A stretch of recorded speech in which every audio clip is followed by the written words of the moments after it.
no primeiro capítulo de Atos, ele disse: vocês receberão poder quando o Espírito Santo descer sobre vós, e vocês serão meus agentes secretos. Foi isso que ele falou? Vocês serão meus defensores. Foi isso que ele falou? Vocês serão meus advogados. Foi isso que ele falou? Vocês se sentarão no banco do juiz ou no banco dos advogados. Não. O que ele falou? Vocês serão minhas testemunhas. Vocês se sentarão no banco das testemunhas. Já viu aquele ambiente do júri? Talvez você já tenha visto em algum noticiário, ou às vezes até em filmes também, né?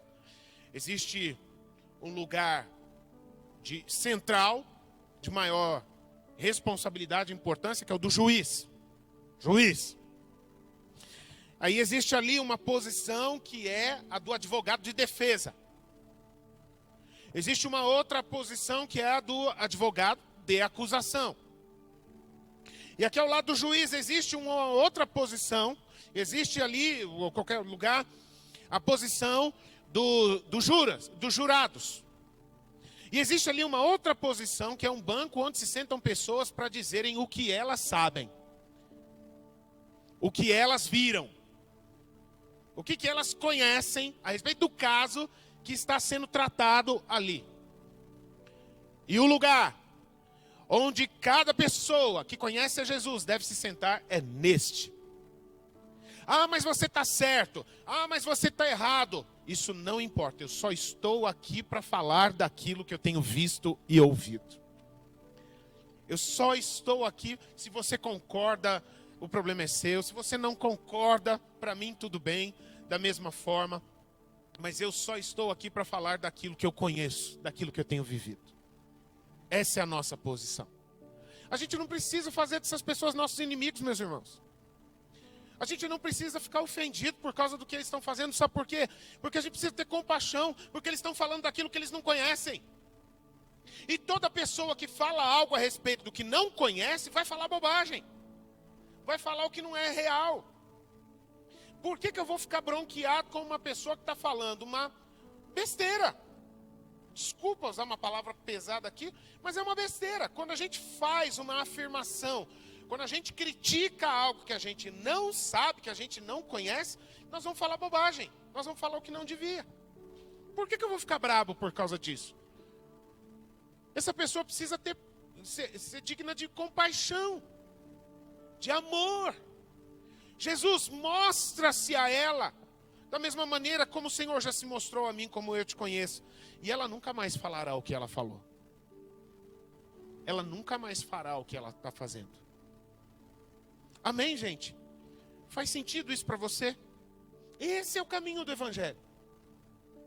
Eu quero te convidar, meu irmão, minha irmã, junto comigo, todas as vezes que você, que conhece a Jesus, você que vive Jesus, e que você vira alguém fazendo um comentário, uma crítica, uma piada, uma ofensa, algum tipo de movimento agressivo, ofensivo a Jesus Cristo ou ao Evangelho de Jesus Cristo, tenha compaixão dessa pessoa e ore pela vida dela. Ela é o que ela mais precisa.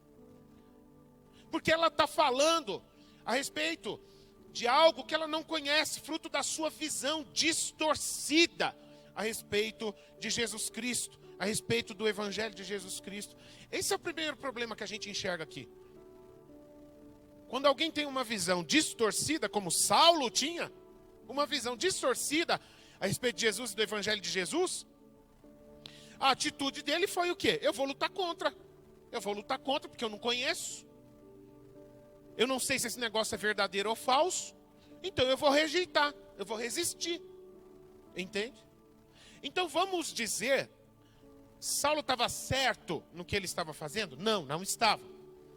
Mas que era natural o que ele estava fazendo? Era totalmente natural. É natural alguém que não conhece a Cristo falar contra Jesus Cristo. Entende? Talvez você já fez isso. Verdade ou não?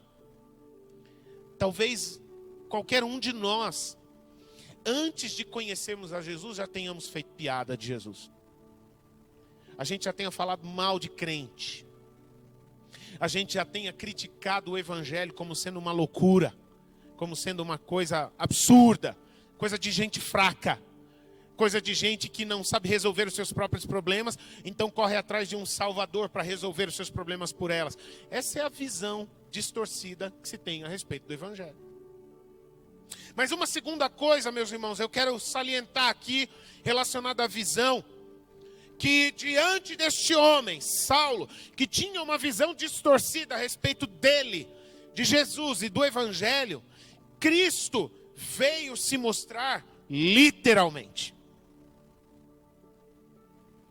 Saulo viu, ninguém contou para ele, ele viu com os próprios olhos uma forte luz, luz tão forte que ele caiu ao chão, e que provavelmente ele tenha caído, e é daí que vem a expressão que às vezes a gente usa, caiu do cavalo esse, né?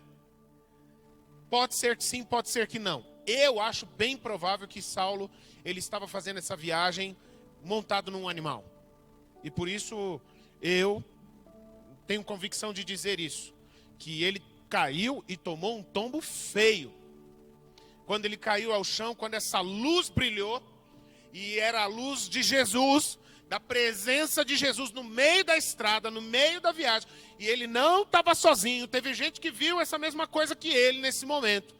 Jesus, Saulo, você está falando, você não acredita? Então eu vou me mostrar a você, eu vou dar um sinal a você, impossível de ser negado, de que eu sou Jesus Cristo, eu sou real.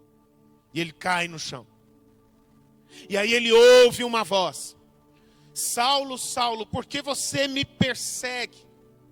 E meus irmãos, é importante a gente prestar atenção nisso. Olha a palavra que dos altos céus vem até Saulo. Saulo, Saulo, por que você me persegue? Mas Jesus não estava mais andando na terra, meus irmãos. Por que Jesus fala para Saulo, por que você me persegue? Porque ao passo que Saulo estava perseguindo os cristãos, ele estava perseguindo nada mais, nada menos do que o corpo de Cristo, do que a igreja de Jesus. Querer tocar em um cristão é querer tocar em Jesus Cristo. Então sim, os cristãos que Saulo estava querendo perseguir, lá em Damasco, ele estava querendo perseguir nada mais, nada menos do que o próprio Cristo. Quando ele se levantou e fez parte do esquema para matar Estevão, e ele manipulou tudo aquilo, ele ajudou tudo aquilo a acontecer com a morte de Estevão, ele não estava lutando contra um homem, ele estava lutando contra Cristo. Então, para corrigir a visão distorcida, Jesus toca nele de uma forma literal, impossível de ser negada, impossível de ser rejeitada. E aí então Saulo tem essa conversa: Senhor, quem tu és? Eu sou Jesus Cristo, a quem você está perseguindo. Você não está perseguindo uma nova religião, Saulo, porque o evangelho não é uma nova religião. Você não está perseguindo a um movimento novo de pessoas. Você não está perseguindo a uma modinha nova. Você não está perseguindo pessoas que estão criando um novo partido. Você está perseguindo a uma pessoa. Eu sou Jesus Cristo, a quem você persegue. E assim como a palavra de Deus vai dizer no Antigo Testamento: aquele que quer tocar em meu povo, toca na menina dos meus olhos. Está tentando tocar na menina dos meus olhos. Porque vocês são um povo precioso para mim. Vocês são especiais e ninguém faz nada com vocês sem que eu tenha um propósito e assim o permita segundo o meu propósito eterno. Saulo, Saulo, você não está perseguindo a um movimento. Você não está perseguindo a uma coisa. Você está lutando contra alguém. Eu sou Jesus Cristo, Filho de Deus, a quem você está perseguindo. Opa! A visão mudou. Porque agora Saulo não está tendo contato com o que ele achava ser apenas uma nova crença, uma nova proposta. Ele estava tendo contato com uma pessoa. E meus irmãos, é disso que se trata o Evangelho. O Evangelho não é convidar alguém para ir na igreja. O Evangelho é convidar uma pessoa para ter um encontro com Cristo. O Evangelho não é um punhado de práticas religiosas, de uma agenda religiosa, de atividades. O Evangelho é uma vida diária de intimidade, viver na presença de Jesus Cristo, estar com Ele, viver na presença dEle, conhecê-lo mais e mais. É disso que se trata o Evangelho. Então talvez você, às vezes, convida uma pessoa, vamos lá na minha célula, vamos lá na minha igreja, né? Ok, meus irmãos, não estou dizendo que tem problema usar esses termos, não. Porque o que é importante é a gente saber o que está querendo dizer por trás disso. Entende? Porque a princípio, para a pessoa que a gente convida, isso pode significar simplesmente ir participar de uma atividade religiosa. Mas você, se você é de Jesus e eu, nós temos que saber que ao fazermos esse convite, na verdade, a gente não quer que a pessoa vá no culto e goste do que ela vai viver lá, vai ver lá. A gente quer que a pessoa vá lá e ela tenha um encontro pessoal com a outra pessoa, a pessoa do Senhor Jesus Cristo. E nesse encontro seja algo tão encantador, tão impactante, que o coração dela seja quebrantado de tal forma que ela fale, eu quero viver isso também. Eu quero ter esse relacionamento com esse Cristo também. Eu quero ter essa vida diferente também.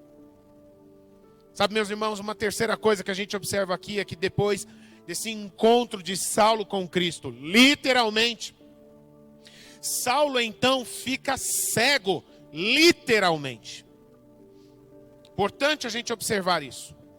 Depois desse momento aqui, Saulo tem um encontro com Cristo. Cristo se apresenta a ele e fala, Saulo, eu sou Cristo, impossível negar. Agora você me conhece pessoalmente. Ainda que eu não ande mais na terra, mas eu quero dizer a você, tem mais. Eu não vim aqui só piscar uma luzinha e acender umas vozezinhas no seu ouvido. Eu quero que você continue a sua viagem. Você não estava indo para Damasco? Vai para Damasco. Só que você não vai lá para lutar. Você vai lá para se render. Aleluias. Você não vai lá para combater com ninguém. Você vai lá para levantar as suas mãos e se entregar em definitivo. E aí então a luz sai. E a voz também desaparece. E Saulo ele se encontra agora, depois desse toque extraordinário de Jesus Cristo, literalmente cego. De maneira que ele teve que ser ajudado para seguir viagem e chegar até o que era o destino dele, Damasco. E este estágio, meus irmãos, que durou pouco tempo, 3 dias, como o texto diz aqui, ele é muito importante por ele ser um estágio intermediário. Saulo já teve um encontro com Cristo? Aqui? Já teve. Agora ele já conhecia Cristo de verdade? Já conhecia Cristo de verdade. Agora ele sabia que Jesus Cristo era real? Sim ou não? Impossível negar. Ele veio. Ele brilhou. Ele me chamou pelo nome. Ele falou comigo que ele tem um plano na minha vida. Ele já me chamou não só para ser dele, mas para cumprir a obra dele. Só que Saulo sai dali não vendo, mais cego. Sabe por quê, meus irmãos? Porque Saulo é uma das coisas que está por trás, das verdades espirituais que a gente pode enxergar por trás, dessa cegueira literal de Saulo. É que aquilo que Saulo viveu naquele momento não era apenas um encontro para uma chamada para ele fazer parte de um novo segmento religioso. Aquilo que Jesus falou em Atos capítulo 1, mas vocês receberão poder quando o Espírito descer sobre vós, e a partir dali vocês viverão aquilo que vocês conheceram. Saulo teve um encontro direto com Jesus. Ele teve um encontro objetivo com Jesus. A luz de Jesus brilhou diante dele, a voz de Jesus falou com ele.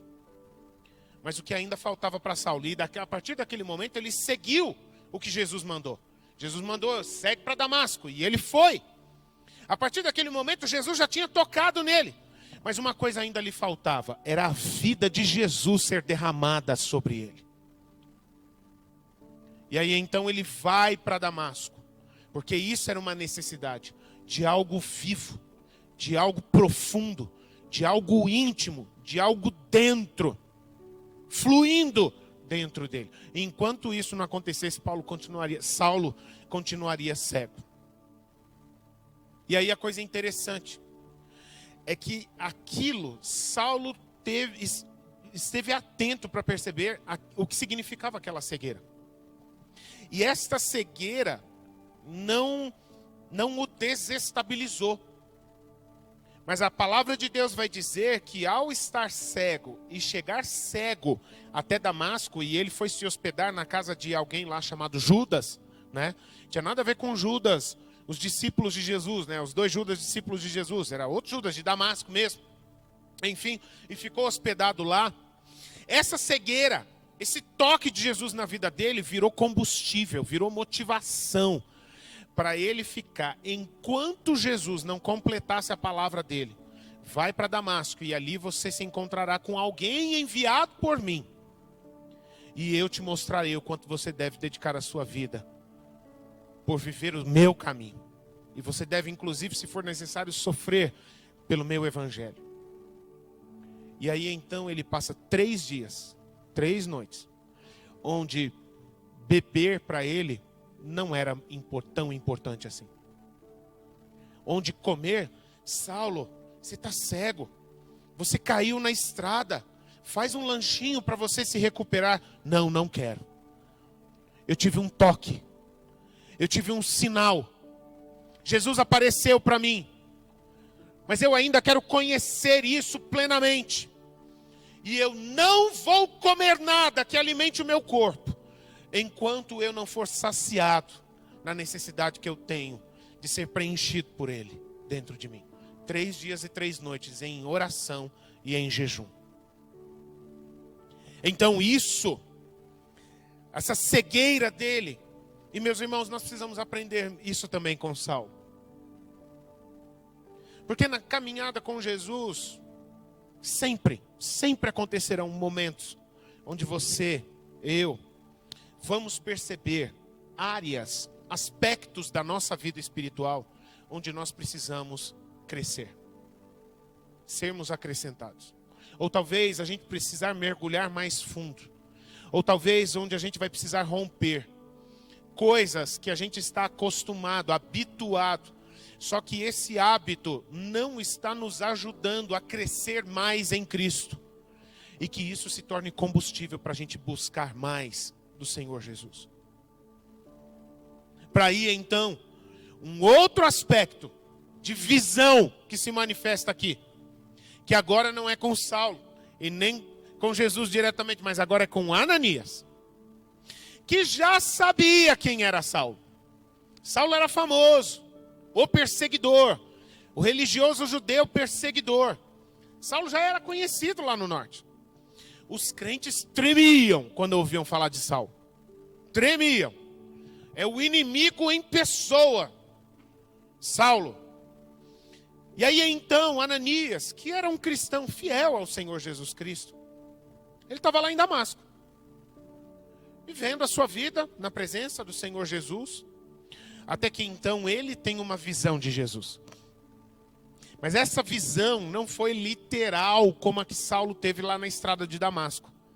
Foi uma visão espiritual. Jesus se manifestou a ele de maneira espiritual. Abriu os olhos espirituais para ele ver algo da parte de Jesus. E aí Jesus então fala com ele. E nisso que Jesus se revela em visão a Ananias, Jesus também muda a visão de Ananias a respeito dessa situação. Porque Ananias era alguém que via em Saulo um perigo. Ele tinha receio, ele tinha medo do que Saulo era capaz de fazer.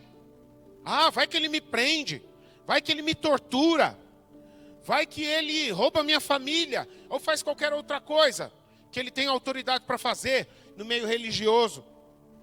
Então, Ananias via naquele homem, Saulo, uma preocupação, um motivo de preocupação, de medo, de receio.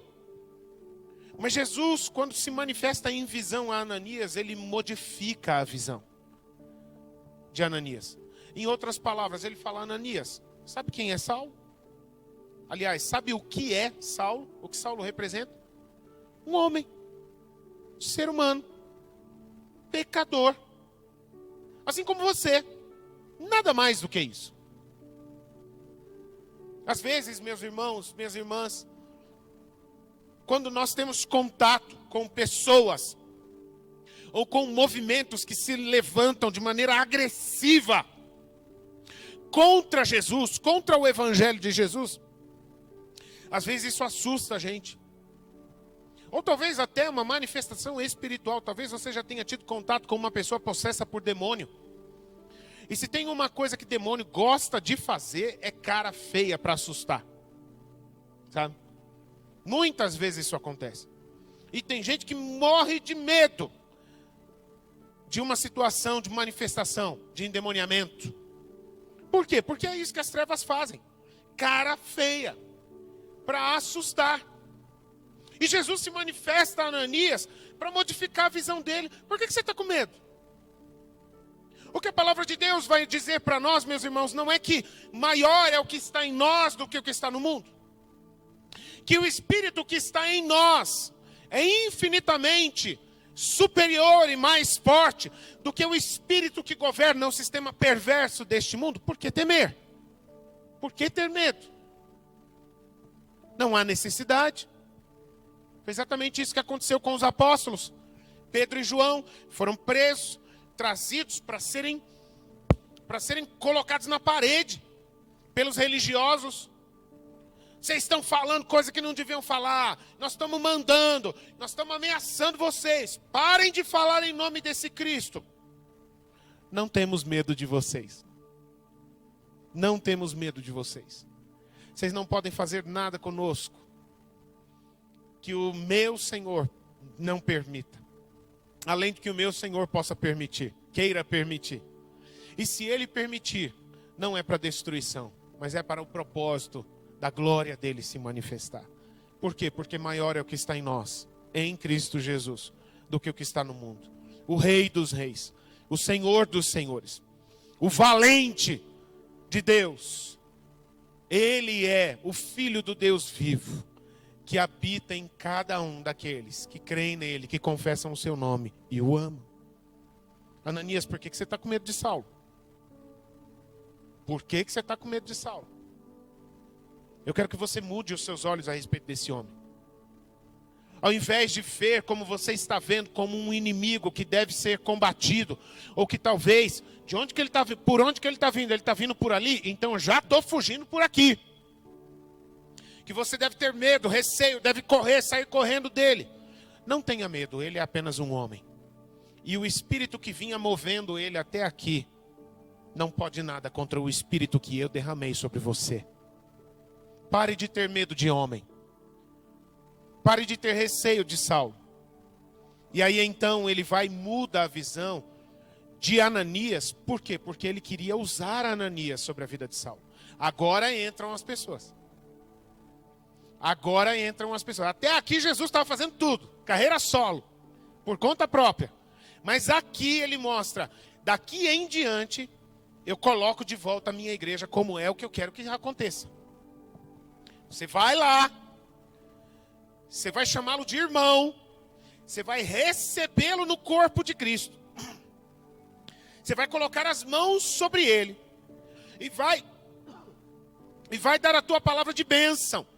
De confirmação da sua salvação, do seu novo nascimento, de um novo Espírito que está sendo derramado sobre a vida dele. Você vai conduzi-lo às águas do batismo, como a igreja tem que fazer com cada pessoa que quer viver uma vida nova com Jesus. Somente quando a gente tem a visão correta é possível isso acontecer. Ananias, quando ouvia falar de Saulo, ele daria no pé. Ele queria distância. Ele não queria ter contato. É um cara que não gosta do mesmo Jesus que eu creio e vivo. Então eu não quero ter contato com ele. Não. Abençoe a vida dele. Não foi o que Jesus falou no Sermão da Montanha? Abençoe, ore pelos seus inimigos. Abençoe aqueles que te amaldiçoam. Dê água, dê comida para eles. Deixa a eles que eu cuido. Não tenha medo deles. Para aí então, meus irmãos, a gente perceber que só então Jesus vai estar usando pessoas para restaurar Saulo, tanto em sua visão natural como em sua visão espiritual. E quando então Ananias, com uma visão nova a respeito dessa situação com Saulo, ele chega diante de Saulo na casa de Judas, o que ele encontra? Um homem de joelhos dobrados, aí é por minha conta, tá? Em oração, em jejum, determinado. Naquele momento, ele queria uma coisa só: a manifestação completa do poder de Jesus na vida dele. Aí Ananias então chega. É essa cena que ele encontra. E um homem cego literalmente. E aí então ele faz, segundo o propósito de Jesus. Irmão Saulo, agora eu posso te chamar. Agora você é dos nossos. Agora nós somos da mesma família. Agora nós somos corpo, um só corpo. O Senhor Jesus me mandou vir até aqui para colocar as mãos sobre você, para que você apenas não conheça Jesus Cristo de contatos, de experiências diretas, objetivas, como as que você já teve até agora, impossíveis de serem negadas, mas para que você receba o Espírito de Jesus Cristo dentro de você. E aí então Ananias coloca as mãos sobre Saulo e ora por ele. E ele então é batizado no Espírito Santo. A palavra de Deus não diz aqui que ele tenha falado em línguas neste momento quando ele foi batizado no Espírito Santo. O que eu posso dizer aos irmãos, que eu creio pela palavra de Deus, que a experiência do batismo no Espírito Santo pode se manifestar de outras formas que não necessariamente ou falar em línguas. Falar em línguas é um dom. E qualquer cristão pode desenvolver esse dom. Pode receber e desenvolver esse dom para a sua edificação ou ser usado pelo Espírito Santo para profetizar sobre as vidas de outras pessoas. E muitas pessoas, sim, quando são batizadas no Espírito Santo, naquele momento, um dos sinais que pode acontecer é o falar em línguas. Mas no caso de Saulo não foi. O sinal que aconteceu foi que a visão que ele perdeu, literalmente, algo caiu dos olhos deles como que uma membrana, como que uma escama, que estava fechando os olhos dele desde aquele encontro com Jesus na estrada. E caiu naquele momento.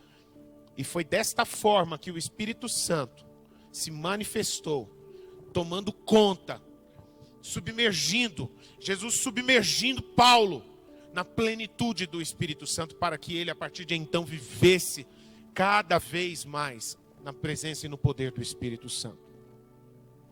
E a partir daquele momento nós temos sim um novo homem. Aí Paulo então se levanta. Paulo então bate um rango. Ok, agora eu estou cheio. Agora aquilo que eu venho buscando, que eu venho desejando, ansiando de todo o meu coração, eu tenho, eu recebi, eu vivo. Agora não é mais eu aqui, Jesus lá. Agora Jesus habita em mim, no seu espírito plenamente. E aí então Ananias vai até o final e desce Paulo as águas do batismo também, né? Amém, meus irmãos?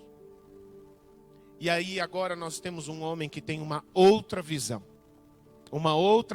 de Cristo, uma outra visão de reino de Deus, uma outra visão de si próprio. Um homem que antes era aquele que dava carteirada. Eu posso chegar no líderzão lá, no presidente da nossa denominação, direto na sala dele, pegar um documento Eu posso chegar e fazer. Eu posso chegar e intervir. Eu posso mandar e desmandar.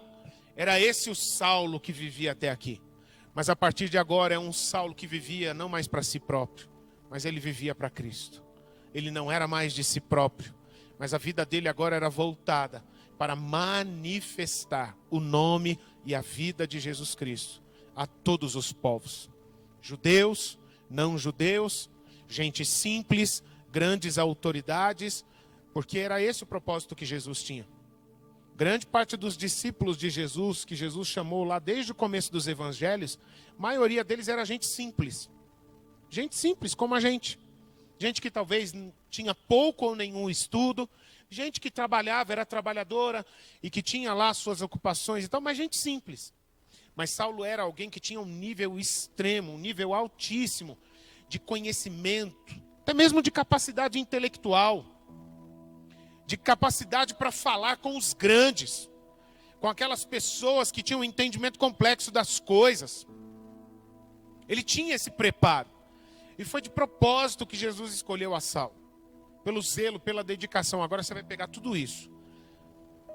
E o meu Espírito vai usar tudo isso para a minha glória. E é através de você que eu chegarei até diante de reis nessa terra. E o que a história diz é que foi realmente o que aconteceu, até o final da sua vida. Tanto a história relatada na Bíblia, quanto a história relatada nos livros antigos e nas tradições. Dizem que Saulo chegou até diante de reis, tanto na região da Judéia, de Samaria, enfim, quanto até no império que governava o mundo na época. Esteve na capital do mundo, em Roma, e foi ali que ele deu a sua vida por Jesus Cristo, que ele morreu por Cristo.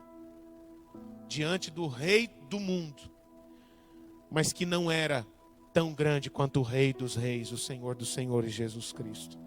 Meus irmãos, eu quero encerrar essa palavra destacando duas lições que, no meu entendimento pelo Espírito, nós precisamos guardar à luz de tudo isso aqui. A primeira coisa que eu quero enfatizar aqui para nós, guardarmos no nosso coração: a gente nunca deve colocar limitações para o agir de Deus na vida de qualquer pessoa. Não duvide. Não diga, Deus não pode fazer isso. Nós percebemos aqui agora um relato, um testemunho de que Deus tem o seu plano mestre, que é cada um dos seus discípulos. Jesus Cristo manda cada um de nós, seus discípulos, irmos e por onde formos, nós falarmos da sua salvação, falarmos do seu nome, falarmos da sua vida. Mas isso não significa que Jesus não pode sair da curva e de uma maneira extraordinária ele fazer algo que nós não estamos acostumados a ver. Não duvide, creia. Creia no poder de Deus. Sabe por quê, gente? Porque provavelmente você conhece alguém no teu círculo de relacionamento. Talvez dentro da sua família. Talvez no local onde você trabalha. Alguém que é extremamente duro. Alguém que é extremamente agressivo, insensível a respeito de Jesus Cristo e do seu evangelho. E dá até medo, como Ananias. Às vezes a gente se vê como Ananias. Dá até medo de orar na frente dessa pessoa. A gente fica até com receio de citar o nome de Jesus. Vai que essa pessoa dá um grito. Vai que essa pessoa voa no meu pescoço. Vai que essa pessoa me xinga dos pés à cabeça. Ou fica agressiva e começa a escorraçar o nome de Jesus. Não tenha medo dessa pessoa. Maior é o que está dentro de você. Saulo era um improvável, meus irmãos. Saulo era uma das, se não há, eu vou dizer uma das pessoas mais resistentes a Jesus Cristo em sua época. Mas não há limites para o agir de Deus na vida de uma pessoa. Creia, ore, deixa Deus fazer. Só deixa Deus fazer. Apenas diga: Senhor, eu não sei como, eu não sei de que forma o Senhor pode ou quer fazer, mas uma coisa eu posso dizer: eu creio no teu poder. E eu não vou colocar limites para o teu agir. Não duvide do agir de Deus, gente. Não desista de pessoas. Ore por elas. Testemunhe a elas. Não me fale desse Jesus Cristo. Eu tenho raiva. Eu tenho raiva de você. Porque você fica falando desse Jesus. O problema dela não é contra você. E nem contra Jesus Cristo. O problema dela é porque ela resiste a algo que ela não conhece. Mas quando ela conhecer, aí a história vai ser outra. Amém? Faz sentido isso para você? Mas eu quero destacar aqui para a gente encerrar a última lição. A gente precisa ter a visão correta, meus irmãos, a respeito do Evangelho e do reino de Deus. A gente precisa ter a visão correta que nos faz enxergar a necessidade de aumentar a nossa busca espiritual. Talvez você esteja num nível aqui, mas você está vendo os sinais, o Espírito Santo está tocando o seu coração, está te incomodando, que Deus tem mais para você do que tudo aquilo que você já conheceu, que você já viveu. Que até onde você já chegou é uma etapa de uma caminhada, de um processo, mas Deus tem mais para você. E provavelmente, para que este algo mais da parte de Deus seja derramado, seja manifesto na sua vida, o que Ele está esperando é um nível de busca, é um nível de profundidade maior também. O que você já tem buscado tem sido bênção até aqui. Mas Deus tem mais para você. Então busque mais dele. Ore mais do que você já tem orado. Coloque novos alvos de jejum na sua vida. Por quê? Porque você quer mais do poder do Espírito Santo. Você quer ter maior visão, uma visão espiritual mais limpa. Esta foi uma semana em que nós, como igreja, nos mobilizamos em jejum e em oração, buscando a Deus. Senhor, levanta! A voz do homem talvez não seja o suficiente, mas se o Senhor falar, se o Senhor tocar, Pai, coisas inimagináveis acontecerão. E nós precisamos disso, meus irmãos. A gente entender que se nós queremos mais de Jesus Cristo, nós precisamos aumentar o nível de intensidade na nossa vida espiritual. Nós precisamos aumentar o nível de profundidade na nossa intimidade com Jesus. Tenha tempos de intimidade, tempos de secreto com Jesus, mais profundos do que o que você está acostumado a viver. Essa é a parte em que o Espírito Santo, ele vai se manifestar nas nossas vidas, não porque ele é limitado. Na vida do fulano eu posso fazer só isso, mas na vida do fulano eu posso fazer mais. Não é. O que está se tratando aqui não é sobre o que o Espírito Santo pode ou não pode fazer. Porque o Espírito Santo pode fazer o impossível nas nossas vidas. O que está se tratando aqui, meus irmãos, é que o Espírito Santo fará, segundo ou conforme o tamanho da busca de cada um de nós. O quanto nós nos consagrarmos, o quanto nós buscarmos, o quanto nós tivermos de fome dele. Houve um grande homem de Deus, que já não vive mais nessa terra, está na glória, Billy Graham. E uma vez numa ministração ele falou isso. Sabe quem são as pessoas que Deus usa com poder nesta terra? Nós somos acostumados a observar que aqueles grandes homens e mulheres de Deus, que são tremendamente usados pelo Espírito Santo, que se movem no sobrenatural como algo natural nas suas vidas, que rompem em fé de maneira tremenda, que nos inspira, que nos encoraja, e às vezes nós pensamos, o que ele tem que eu não tenho? Sabe o que nós não conseguimos perceber muitas vezes? É que a gente se encanta ao ver essas pessoas lá, sendo poderosamente usadas pelo Espírito Santo, mas a gente perde de vista que para elas serem levadas pelo Espírito Santo até lá, elas viveram dias e dias das suas vidas no secreto de joelhos dobrados. Isso a gente não viu. Quando ninguém via essas pessoas, e a única coisa que essas pessoas queriam era mais e mais de Deus. A gente canta um louvor que diz isso: enche-me até que em mim se ache só a ti.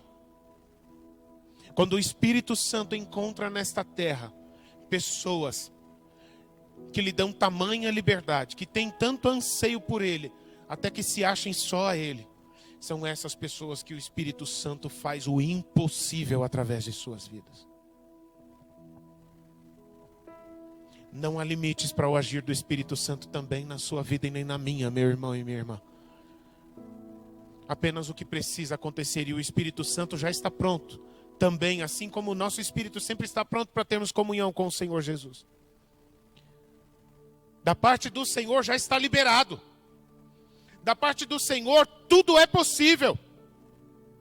Mas Ele fará conforme o nível de liberdade que Ele tiver, que nós lhe dermos, o tamanho da nossa fome, o tamanho da nossa sede. Busque mais ao Senhor. Rompa em fé. Seja mais intenso, seja mais profundo, mais profunda. Deseje mais, deseje ardentemente. Queime por Ele. Queime por Ele. Todos os dias da sua vida. Amém, meus irmãos? Você pode ficar.